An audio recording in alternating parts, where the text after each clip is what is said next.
There are many issues facing New Yorkers, from crime to mental illness. And to talk about some of those issues, Mayor Eric Adams joins us right now. Mr. Mayor, good morning, and thank you for being with us. Good morning. Great to be with you this morning. And Mayor, the latest numbers from the NYPD shows overall crime down 5.5% in February compared to the same time last year, and major crimes down just over 9% in the subways.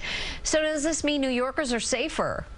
Yes, it does, and it is the continuation when I inherited a city that we saw increase in violence. We saw an increase on our 7 major crimes, such as robbery, burglary, homicides. We have a double-digit decrease in shootings, double-digit decrease in homicides. Our subway, due to our subway safety plan, it's extremely safer, and we have work to do. We're not spiking the ball. I was clear that public safety is a prerequisite to prosperity in the city, and we're going to continue to move in that direction. And smaller crimes like burglary, theft still happening around the city. What is being done about those crimes? Zeroed in, and my law enforcement officers are doing a great job. We're seeing highs across the board on apprehending violent people. At the heart of our problem is that we have a recidivism problem. Small number of people, approximately 2,000, are extreme recidivists. It's a catch, release, and repeat system. Too many cases are being dismissed in the thousands that we need to focus on, felony cases. And if we don't stop the extreme recidivism, it's going to make our job difficult. But we're going to continue to forge ahead. So let's talk about this kind of bail reform, because bail reform continues to be a big issue. Staten Island District Attorney, for instance, says drug dealers who sell fentanyl are back on the street within hours with no bail due to a loophole. So what's your position on that, and what can be done to change that? Well, 2 things. Number one, I am extremely concerned with this thing we call fentanyl. Many families don't realize the impact of it. We went through the heroin era of the 60s and early 70s, the crack era of the 90s. I believe fentanyl is the combination of both of them. And if we don't grapple with this on a national level to stop the flow from China and from some of our southern borders, this could have a major impact on our country. But when you deal specifically with our calls for reform, is more than just bail. I say this over and over again. We have to look at the discovery. Both the defense attorneys and prosecutors are concerned about the large volume of information that they have, and the shortage of district attorneys across our entire city and state. Prosecutors and lawyers, there's a real shortage and the bottlenecking of our system, and that's what we're hoping we could partner with our lawmakers in Albany to correct. But it's got to be frustrating, though, when you see and you hear stories like this over and over again about people selling the worst drug imaginable out there, as you just mentioned, and they're back out on the streets doing it again hours after being arrested.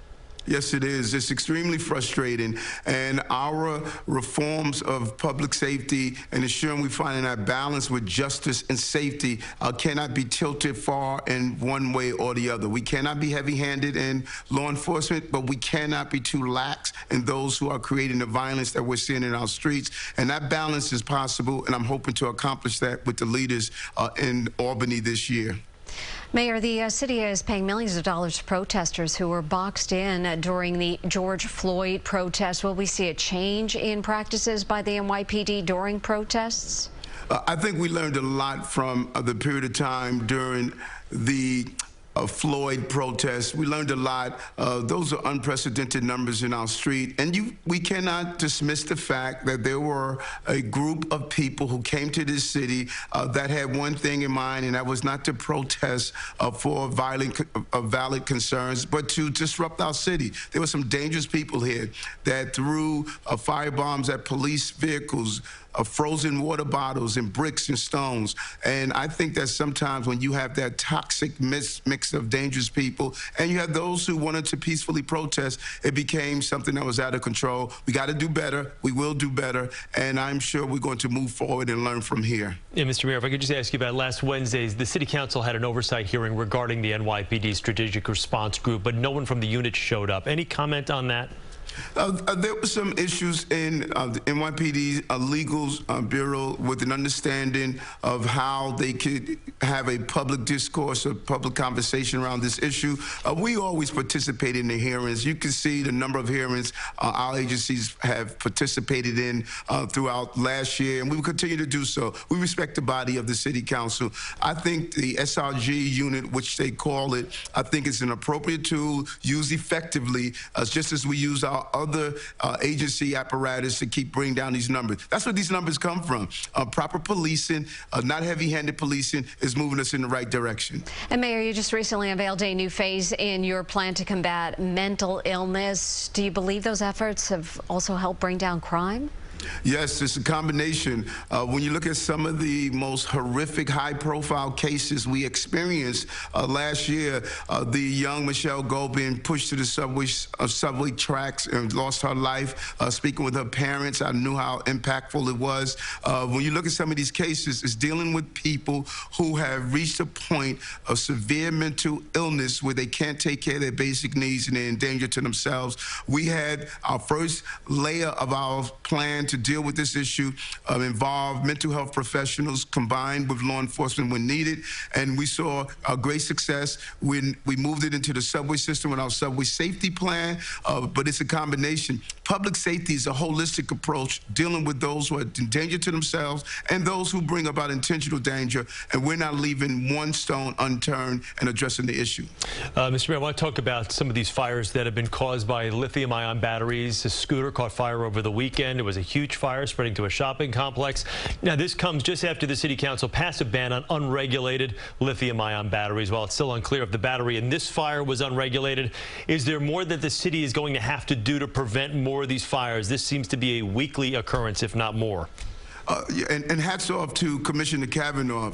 I was not aware of what these batteries actually, carried out and what happened until I saw the first video of one of the batteries exploding. You look at this small device and you think it's almost harmless, but these are dangerous items, particularly when they are illegally made. The investigation is still underway to determine if the battery in the Bronx that caused the 6-alarm fire was an illegal battery. But here's the problem. You come in with your scooter from being a delivery person or recreation, and you place it at your door. When you look at the video, what happened? It explodes. It blocks your egress. It catches fire to everything in the house. It's not easy to put out just by using water. These are extremely dangerous, and I am really calling our national government to look at how do we restrict the sales of these batteries, and we're going to do education here to allow our delivery personnel, people who use these devices for recreational purpose, and make sure they're not sold here illegally. But this is a real concern, and it can impact and harm many people, lives and property. Mr. Mayor, thanks so much for taking the time and joining us this morning. We appreciate it. Thank you. Enjoy your day. Good to see you.